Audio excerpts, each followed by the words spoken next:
Дуња Иванова, велосипедистка. Активно тренира само 3 години и веќе ги освоила сите можни титули во домашните првенства во женска категорија. Планински велосипедизам, велокрос, хронометар, друмски велосипедизам, Ридското државно првенство. Во моментот сум актуелен државен првак во планински велосипедизам, во велокрос и во хронометар. Возам 4 различни велосипеди, тоа се 4 различни дисциплини. Иванова стана и првата македонка што избори пласман за светското велосипедско првенство, што летово ќе се одржи во Глазгов. Заедно со мојот тим од велосипедскиот клуб Енерджи, ја започнавме оваа приказна можеби уште минатата година и со добра волја и поддршка на Велосипедската федерација на Македонија ќе се надпреваруваме во категоријата хронометар. Додава дека пласманот во надпреварување од светски калибар е одговорност на сегашните за новите генерации. Јас сум среќна што сум обкружена со добар тим. Моите тренери Љубиша Кондев и Дејан Новковски и Огнен Бражански и со добрата волја и поддршка на федерацијата заеднички да ја кренеме рампата за децата кои допрва доаѓаат, за момчињата и девојчињата, но особено за девојчињата, на кои им се наметнува еден општествен товар кој во денешно време е навистина непотребен. Како е да се биде на рингот, условно кажано, со надпреварувачи и надпреварувачки кои се дојдени таму со иста цел да победат? Какво е чувството? Секогаш е ново чувство, нова приказна, затоа што се соочувате со различни противници, условно кажано. Меѓутоа, моето чувство поаѓа од потребата за себе докажување. Повеќе се надпреварувам самата со себе отколку со моите противници. Дуња ја прашавме и за позицијата на македонскиот женски спорт. И на стартната линија и во велосипедизмот се броиме на една рака, за разлика од машката конкуренција каде што е далеку побројна. Сметам дека тоа се должи на улогата која општеството ја наметнува на жената. Потребата таа да се реализира единствено како мајка, да се грижи за семејството, секако низините професионални обврски е нешто што треба да се надмине. Кога станува збор за нови генерации што доаѓаат, без оглед дали се мажи или жени спортисти, но ајде повеќе да се фокусираме на спортистките кои што се чини како да не се охрабруваат доволно да истрајат до крај во своите желби и намери за да бидат дел од спортот. Која е твојата порака што би упатила на овие нови млади лица што сакаат, а можеби немаат доволно храброст? Мојата порака е да ризикуваат да се обидат и да се обидат без никакви очекувања.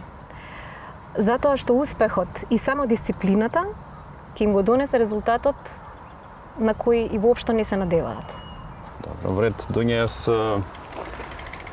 ти благодарам за овој дел од разговорот, но нашиот разговор не завршува тука, затоа што твојата личност како професионалец има една друга страна, а таа друга страна ќе ја видиме наскоро и сега ќе се упатиме натаму. Договорено. Се упативме кон Македонската филхармонија. Покрај велосипедските патеки, концертните сали и пијаното се вториот професионален подиум за Дуња Иванова.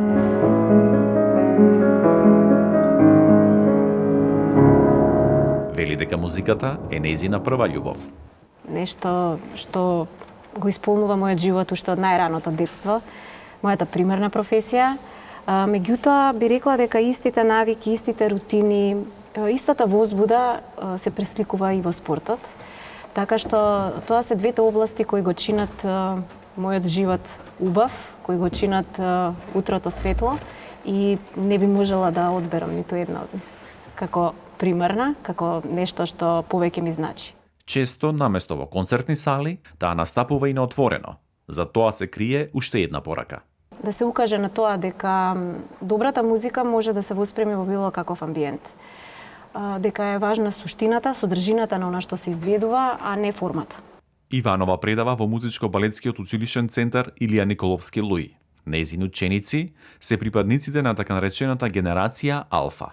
Така што и ние како наставници, како родители, како возрастни мораме да се прилагодиме на нивниот јазик, на нивните потреби, за да успееме да им го пренесеме нашето знаење и да ја едноставно всадиме таа љубов кон уметноста кај овие деца.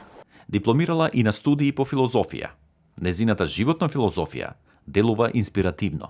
често пати ме критикуваат дека премногу ги идеализирам работите, но јас верувам во тоа и навистина се радувам на секое утро, како еден нов предизвик, како една можност да научам нешто ново.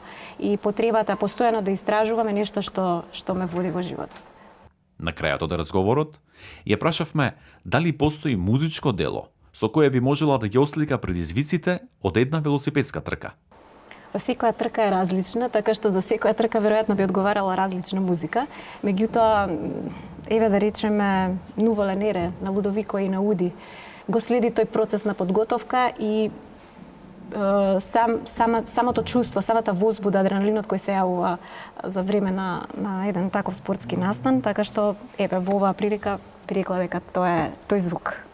Може ли да го слушнеме Секако. тоа дело за да им пренесеме на гледачите како изгледа една трка изразена преку музика?